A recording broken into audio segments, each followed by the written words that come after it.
Welcome to the Business Spotlight Series. My name is Mark McNulty, and I am CEO of Action Coach Bluegrass. And today I have with me as my guest, Janie Sapon, who is the founder and CEO of Sapon Immigration. Welcome, Janie. Thank you, Mark. It's nice to be here with you. Yeah, so today we're going to be talking about her practice, her firm, her journey to practice ownership, and then some challenges and best practices that she's learned along the way, and just share a peek into what it's like to be a real entrepreneur and start and operate a business. Now, if this is your first time on the channel, please like and subscribe so you get notifications when future interviews drop. So, Janie, welcome, and thank you so much for being here today. Thank you. It's a pleasure. Yeah. So tell us a little bit about your firm and how this all came about. So my name is Janie Sapon. I'm an immigration attorney, and I founded Sapon Immigration, as you mentioned.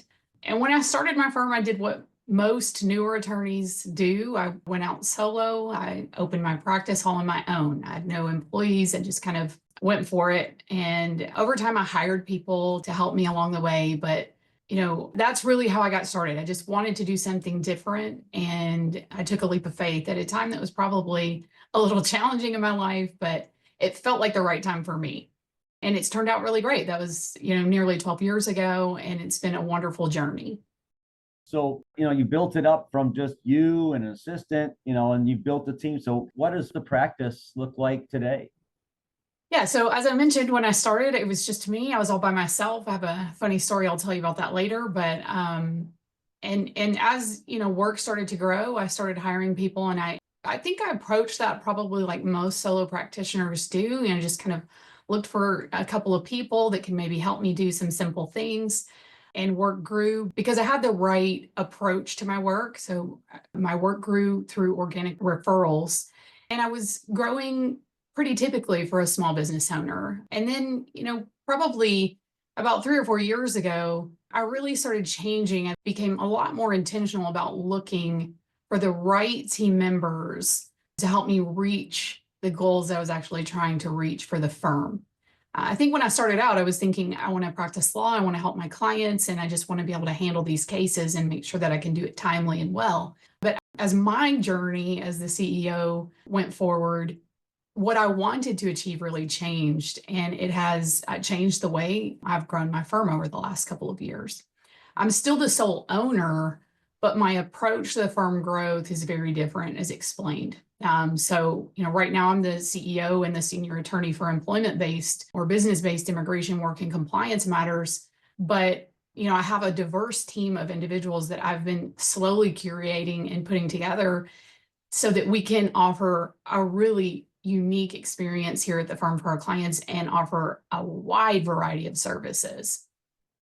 So you've grown your practice beyond just the traditional, we're immigration lawyers. What are some of the other things you do for your clients now? Yeah, I love talking about this. I love talking about my business and what makes it unique or different, because really this is the actual space where all my passion and motivation comes from. The reason why I opened my firm is because I wanted to offer a different kind of experience to our clients. And so I would love to share just a couple of those distinctions about Sapon Immigration and the services that we offer and our approach.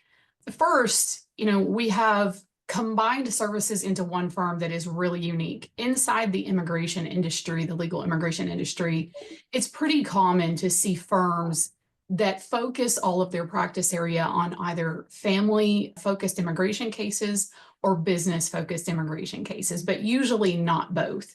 And our firm does offer both. Part of that is because I got my start in family immigration cases, and it has a really special place in my heart, and I love it. And I've never wanted to completely let it go. But over the years, we've had employment or business-based immigration work really grow a lot. The other thing that's kind of unique is within the business immigration side of the industry, a lot of practitioners will focus even further on specific areas, but we actually handle a really wide range of business visa or business immigration cases inside the firm too. And, the fact that all of our efforts are really honed in on immigration allows us to really have extensively developed expertise in the immigration field. So we don't dabble in anything else that's outside of that. So That's the typical is, we're sort of typical atypical is that we're offering a lot of legal services for immigrations. It's visa petitions or permanent resident petitions and those sorts of things. But in addition to that, we also offer recruitment service and compliance service. And why that really matters is, a lot of our clients are business owners. So we're working with business owners and their teams, and they come in all varieties of sizes and types. I mean, some of our clients are, large companies with more than 2,000 employees. Some are mid-size, with just several hundred, and even some small companies that just really have a handful of employees. And when we've coupled recruitment service and compliance service together with the legal visa service, it really makes for a very unique experience for our clients. And so I get really excited about this because obviously when I started the firm, that wasn't my aim. That wasn't on my mind. It wasn't what I was thinking about. But something in my nature tends to be a bit of a problem solver. So when clients started coming in with problems that needed to be solved, I quickly got to work trying to find a way to solve for them. So when those clients come to us, their need is pretty much always the same. They're companies that are coming to us to fill roles within their organization. And sometimes that need is top talent. Sometimes it's, someone who's unskilled, and we can recruit all of those. We can visa process for all of those variety of roles.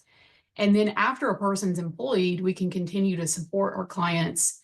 And with all the questions that come up, when this visa is going to expire, what do I do? And I want to promote this person, or I want to keep them permanently. And we're there really as a partner to help them with all of that. So that's how our company works. And those are the services that we offer, to say nothing of the culture, which is very different than the traditional law firm. So, our culture towards our clients really was the driving factor for me establishing my firm. And, so I've had a chance here to tell you about the services that we offer, and we've been technical about that. But I think it's safe to say that the culture that comes with the way we approach our work is really one of those hidden services that makes our firm all the more unique. What are some examples of that? Because you and I have talked a little bit already, and some practices are very transaction oriented. Some are very relationship oriented. And with your business clients in particular, you're much more of the relationship oriented. Yes. What does that look like? How did you build that? So first, that was one of the motivating factors for me for opening my firm, is that I just felt really called to the law, and I felt called to immigration. And one of the things that I experienced early on is that individuals, whether they're individuals and families or business owners that are going through the immigration process, it's extremely stressful and creates a lot of anxiety for people. And when you're in a rushed type of relationship where you're afraid that every time you talk to your attorney, you're going to be billed, and you're trying to communicate as little as possible so that it doesn't bankrupt you, or your attorney's so busy that they don't take time to sit down and help you understand the processes that you're in, those relationships can never truly develop into great relationships and partnerships. And so that was one of the things that really mattered to me when I opened my firm, is, kind of made a commitment that I would only ever take on the work that I could actually handle by remaining true to, my value, which was, I'm going to make sure that this experience is as pleasant as it possibly can be for my clients and as stress-free as it possibly can be for them. For me, my core mission really is to offer a personal service to our clients. And I think that's unique in a world that's, right now focusing heavily on reducing personal interaction and automating everything. Not to say that some of that can't be used, but, we really are committed to being available for our clients. That personability, that personal interaction, that availability is front and center. And we start with making sure that when people call our office, they don't get a computer. So they're going to talk to a live individual. And when my clients want to talk through things, frequently I find myself typing emails with, these complex parts of their cases, trying to explain things to them. And I just think this is going to fall flat. I've got to talk through this with them. That commitment, means that each of us have to take on less work so that we can spend more time with our clients. But what I've noticed over the years is that it is probably one of the highest value pieces for our clients. Much of our clientele have been with us for 5 to 10 years, in some cases, some longer than that. And I think that really comes down to, first of all, we have a great model here with all the services that we offer. But that would mean nothing if the experience of working with our team wasn't pleasant and didn't make them feel like we saw them, we understood their needs, and we were there to go above and beyond for them. And so I think that's really one of the big distinguishing factors for Sapon Immigration too. I mean, I really challenge anyone, any individual, any VP of HR, any business owner to look around for a firm that offers all the things that we do with the culture that we have. And I know that it won't be found. So when you came out of law school, going back to your decision to open your own practice versus joining an existing firm. So, what was the trigger that said, nope, I'm going to hang up my own shingle and go solo practice versus joining another firm and being in their immigration department or division? I think what I really wanted was the freedom to practice law the way I wanted to.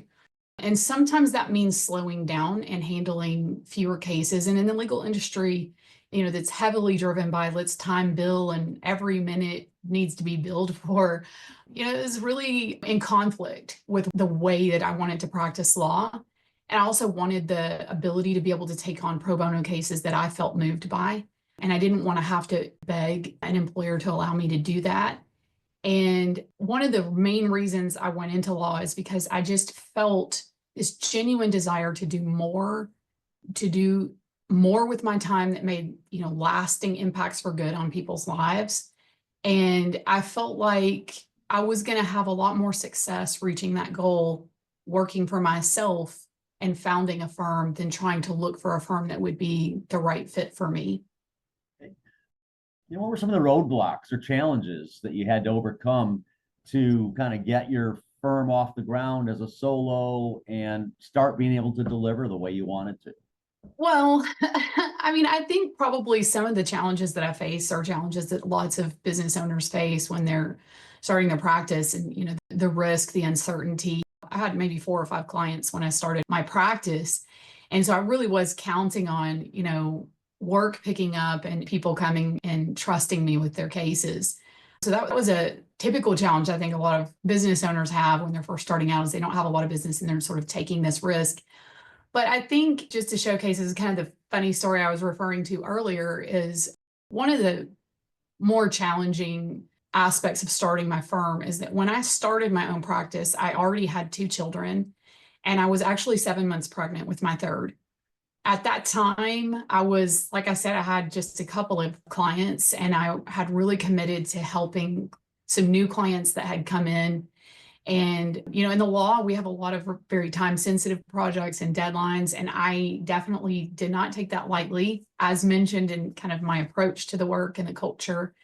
And that really, because I started my practice so close to delivering my third child, it really literally meant that I was working, in fact, while I was in labor. I have pictures to prove this. I had a telephonic hearing scheduled while I was in labor, and I was doing everything in my power to let the court know that I was in labor and I couldn't reach them. My husband has pictures of me sitting on my labor and delivery bed on the phone with Chicago Immigration Court. And then, after my third child was born, when I got released from the hospital because of all of that, I didn't go straight home. I had my husband bring my laptop and I did some work, and then we left the hospital and we made a stop at the post office before I ever even made it home with my newborn baby. And I think about the challenges specifically that come, especially for women who, are mothers and have children and are facing all of those things and starting a business. Those are really tough times. I mean, I had to go through a lot. It wasn't pleasant to have to do all that, but it really helped me solidify who I am as an attorney, but also as a business owner, and the commitments that I've made to myself and the way I plan to practice law and the commitments I've made to my clients. What were some of the, lessons learned as your practice matured over the years? Sure. Yeah. So, I mean, I would say, kind of what I alluded to at the beginning. When I started my practice, I had that very much solo practitioner mentality. I'm going to hire a couple of people to help me do this and that, but I wasn't really thinking about, future down the line, building out my team. And not just my team, but also creating the structure that my team would need to really be able to succeed and learn and grow and repeat processes. And I think lots of practitioners find themselves in this situation. So when you do start growing and you start hiring people on, it can be really painful to go through that transition. And I definitely went through that, realizing, hey, we don't have job descriptions. Hey, we don't have process docs. We don't have any of these things in place to really make sure that we can grow our team, because we were growing organically so quickly because our clients were really resonating with the services we were offering and the way we were offering those services. When we started hiring people, there was a significant learning curve and growing pains to being able to do that and to keep the quality of our work really consistent. So, I mean, that's a painful period that you have to go through. And our firm definitely went through that some years back. How did that change you as a business owner going through that? Yeah, it really took my head out of, I'm an attorney and I'm a lawyer, I'm an immigration lawyer doing immigration work, to I own this business and it's now one of my primary responsibilities to make sure that the culture and the commitment is something that all the team members that join us espouse. Mhm. And so that really changes you when your focus in your day goes from being down in the nitty-gritty details of all the legal work to, having your head up and looking a lot further forward about, how do I help this thing grow and bring on the right people that will help us be able to serve more people and keep consistent and keep intact our culture and our approach to the work. And so definitely as an individual, I've changed. I used to come into the office and be thinking about, okay, well, I have this, permanent residence case or this, visa extraordinary ability case, and I've got to get these things done. And that was what I thought about every single day when I come in. And now, of course, what I'm thinking about is, how can I make sure that we're offering those services across the firm consistently and in a way that allows us to reach more people. Awesome. So tell us a little bit about your leadership and management style and how you're leading and managing your team to integrate them into the culture and make sure that that culture is working for both your team and for your client, because culture is there for both, right? Yeah. This definitely changed over the years. When I first started, and I've always kind of been a little bit of a risk taker. I say a cautious risk taker, but not wildly crazy. And that also allowed me to kind of fly by the seat of my pants and kind of do things on the fly. And I operated like that a lot in the first few years of running the firm and as a business owner and as an employer. But I've definitely changed over the years. I'm still a risk taker, but it's very calculated and intentional. It's thought out. And one thing that was true then and remains true now is that I tend to be the kind of individual that, you know, I can face challenges and stay really collected and calm. I can keep a calm head and say, okay, we've got a big challenge here. How are we going to solve for this?